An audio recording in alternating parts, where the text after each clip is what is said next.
माझे नाव परवीन अल्लानो शेख आहे. माझा तालुका जिल्हा धाराशिव आहे आणि मी तोरंबा येथे रहिवासी आहे. माझ्या शाळेचे नाव जिल्हा परिषद प्राथमिक शाळा तोरंबा आहे. मी इयत्ता तिसरीत शिकते. उत्साहातील रंगांचा बाळी सल्ला, उत्साहातील रंगांचा बाळी सल्ला. नतमस्तक मी त्या सर्वांना ज्यांनी भारत देश घडवला, ज्यांनी भारत देश घडवला. सर्वप्रथम मी शेतकरी राजाची मुलगी आहे. जो पाण्याने अंघोळ करतो तो फक्त पोशाख बदलू शकतो, पण जो घामाने अंघोळ करतो तो अख्खा इतिहास बदलू शकतो. अचानक आकाश रडले, पिके सारे भिजून गेले, शेतकऱ्याचे कष्ट पाण्यात वाहून गेले, शेतकऱ्याचे कष्ट सारे पाण्यात वाहून गेले. कधी दुष्काळ तर कधी पाऊस, निसर्गाचा खेळ बघा. कधी दुष्काळ तर कधी पाऊस, निसर्गाचा खेळ बघा. कधी वादळ तर कधी गारपीट, जणू संकटाचा डोंगर. कधी वादळ तर कधी गारपीट, जणू संकटाचा डोंगर. अश्रूने भिजले शिवार, शेतकऱ्याची तुटली कंबर. अश्रूने भिजले शिवार, शेतकऱ्याची तुटली कंबर. तरी शेतकरी उभा राहतो, नव्या पेरणीची आस धरतो. काळो किती दाटला तरी उगवत्या सूर्यावर विश्वास धरतो.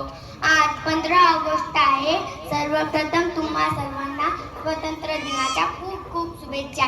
या दिवशी आपला भारत देश स्वतंत्र झाला. 15 ऑगस्ट हा एक भारताचा राष्ट्रीय सण आहे. हा दिवस आपल्यासाठी सन्मानाचा आणि अभिमानाचा दिवस आहे. आणि 15 ऑगस्ट 1947 रोजी आपला भारत देश इंग्रजांच्या गुलामगिरीतून मुक्त झाला. आपला भारत देश स्वतंत्र करण्यासाठी जवाहरलाल नेहरू, महात्मा गांधी, ज्योतिराव फुले अशा अनेक नेत्यांनी आपल्या जीवाची पर्वा न करता देशासाठी आत्मबलिदान केले. तसेच डॉक्टर बाबासाहेब आंबेडकर यांनी मसुदा तयार करून ब्रिटिशांच्या तावडीतून भारत देश सुटकावला. आणि लाला लजपत राय यांनी गो बॅक असे म्हटले. आजचा हा दिवस एकता आणि बंधुभाव शिकवतो.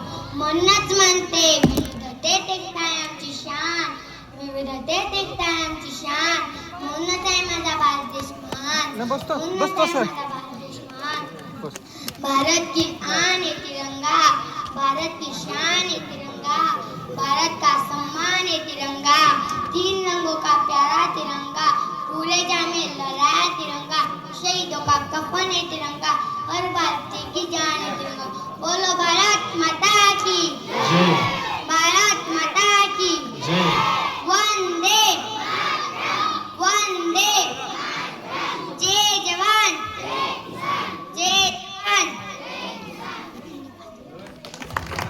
मध्ये चढ उतार कसे असावेत, समोरच्याला ऐकणाऱ्याला ते प्रभावी वाटलं पाहिजे. नुसतं पाठांतर करून उपयोग नाही, तर त्या आवाजामध्ये प्रभावीपणे ते मांडता आलं पाहिजे. तर उत्तम भाषण म्हणजे परवीन शेख आपल्या सगळ्यांना माहिती आहे. तर परवीनचं खूप खूप अभिनंदन. यानंतर पुढचा विद्यार्थी दुर्जेश.